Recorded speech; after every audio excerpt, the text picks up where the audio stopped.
Welcome to Gainsboro, everybody. My favorite place in the city of Roanoke. Gainsboro was a historically African-American community during the early 1900s all the way up into the 1960s and 70s. Hundreds of businesses, medical clinics, hospitals, law offices, churches, schools. This is where the African-American community that we now know today began. The piece of land that we're looking at right now is a little under an acre of land bought in the early 1920s by Dr. John B. Claytor Sr. and his wife, Mrs. Roberta Woodfin Claytor.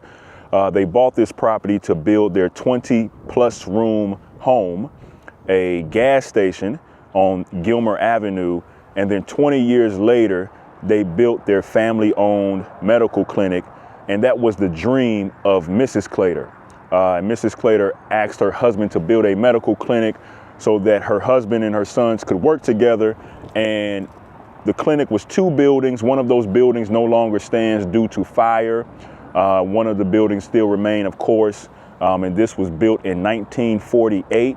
Dr. John B. Claytor Sr., Dr. John B. Claytor Jr., Dr. Frank Claytor, and Dr. Walter Claytor all were the practicing medical professionals here.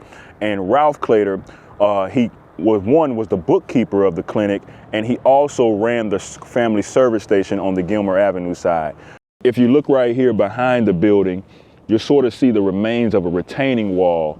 They built the clinic 20 plus years after they built their home. And so what they did is they built a connecting porch from the bottom floor of the home to the top floor of the clinic.